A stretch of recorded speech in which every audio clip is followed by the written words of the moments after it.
Welcome back, everybody. This is Ed Pluchar with the Pluchar Group. I'm here with Mark Berardi of Berardi Law. Hi. And how you doing? We've gotten actually a number of questions about estate planning, and it's something my wife and I have been thinking about, so we've got to actually get down and do this. But I thought I'd bring Mark in to answer some basic questions, and we'll take it from there. Mark, what is an estate plan? Okay, so an estate plan can be as simple as a will with some powers of attorney for healthcare property. It can be as complex as a will, a trust, a POA, living will, etc. Basically, it's what would you want to have happen to your property when you pass away. Got it. It's not necessarily for multimillionaires, it's for everybody. Because if you don't have one, the state of Illinois wrote one for you. It's called the intestacy statute, and it can... Sounds ugly. It doesn't sound good, and it can have a lot of unintended consequences. So Okay. you want to actually plan ahead. Makes sense, yeah. Yeah.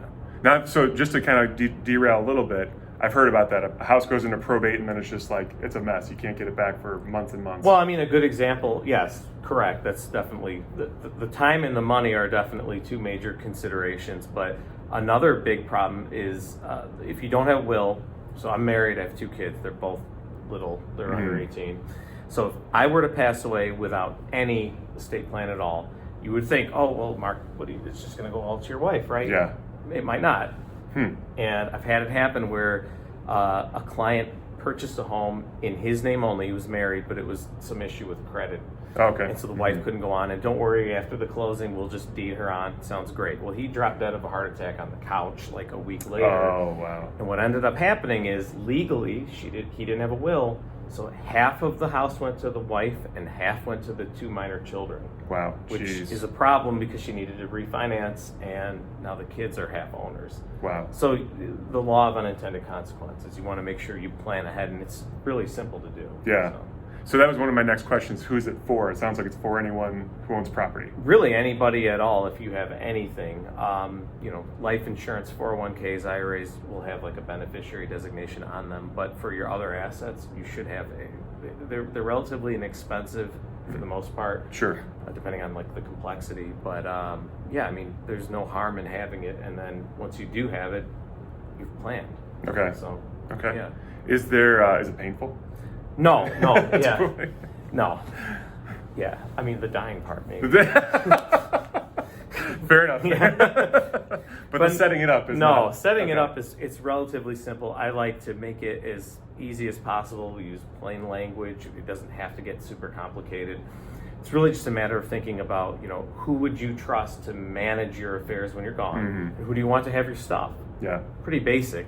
And if you've got kids, you can change it later on. That's the beautiful part is I've got an 8-year-old and a 5-year-old. I don't know which of them could handle managing my estate. Right now, neither of them, right? But in 15 years, 20 years, maybe I select one of them instead of my parents or wife, So. Yeah, that makes sense. Yeah. Now, it's basically a one-time upfront cost, right? And then you make changes, it might be another cost, but one and done. One and done, and you're not tied to any specific attorney. So it's not like, well, if Mark made my trust, now he's the only one that can amend it. No.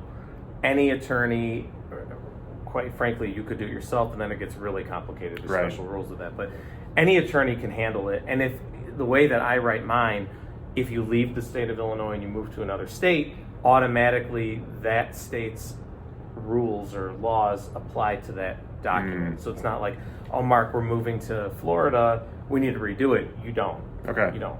So It just follows you. That's pretty cool. Okay.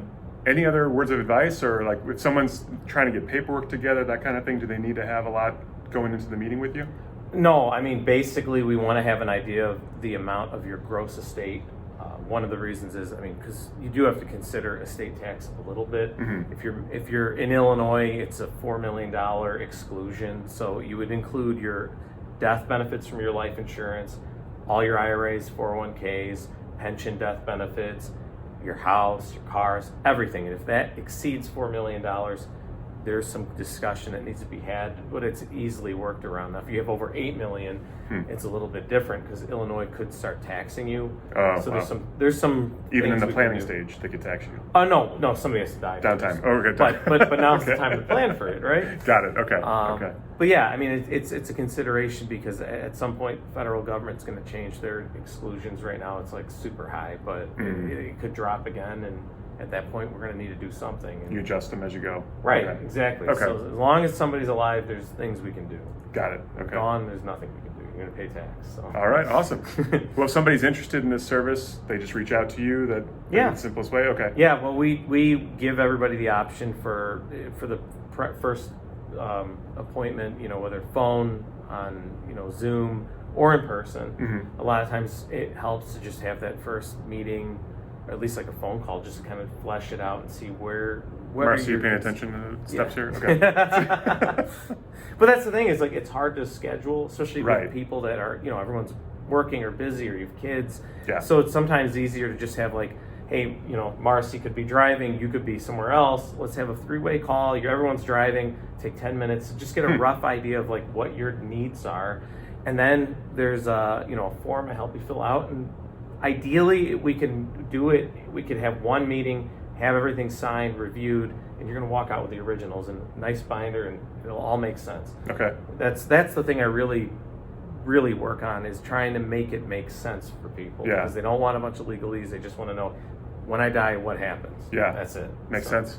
Yeah. Something just occurred to me. Do you record that then, or do you keep a copy? I keep a copy. That's it. That's it. Okay. You're going to keep the original. I'll keep a copy. When you pass away, somebody has to know where the original is. Yeah. The only thing we would record is if you had real estate and we were putting that real estate into a trust, we have to record a deed. Okay. But that's the beauty is that nothing is public.